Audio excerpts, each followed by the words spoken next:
I was thinking of making one more video about, the different styles and implications of spiritual awakening. So, the isness cannot be explained, it's just here, right?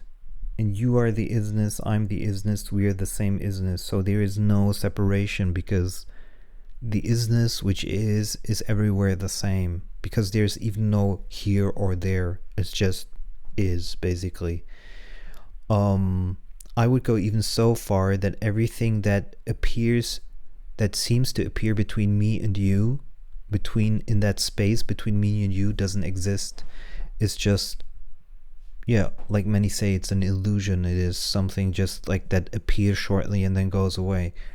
And as there's no me and you, because it's the same thing, the question is, what is then reality at all? And we're not going to go into philosophical discussion of what reality is, but I want you to recognize that literally anything that appears in your life could be questioned as to whether it exists truly or not.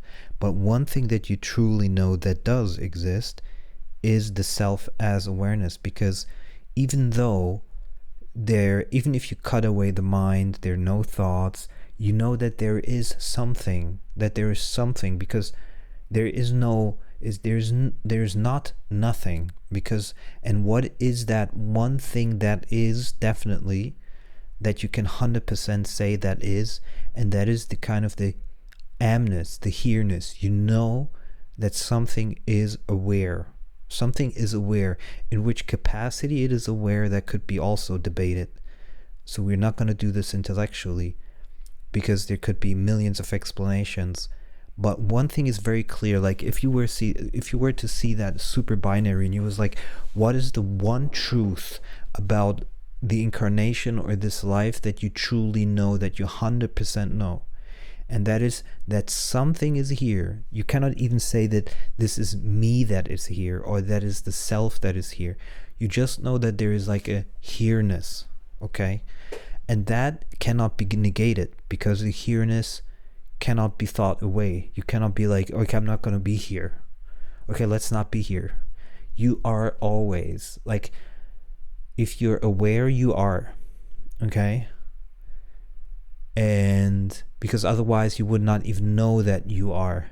And there is not even a knowing. This is just like a here-ness. This is just like the here-ness of here-ness.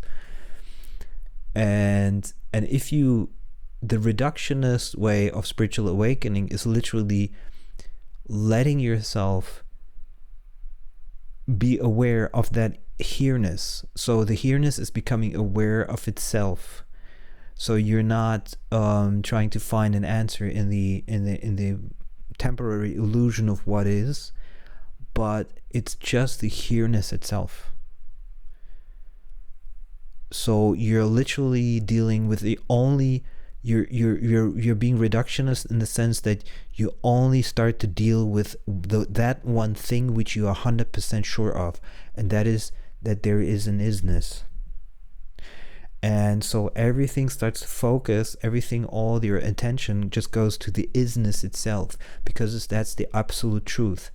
And by that focus or attention, you are basically allowing yourself to touch into or be aware of the source of everything.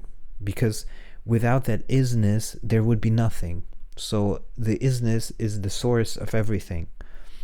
And as you allow yourself that becoming aware of isness, letting that isness be the only thing that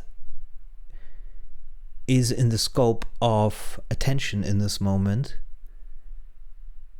you are literally at home, because you are not projecting the isness outwards into something temporary. You're literally at home in the permanent.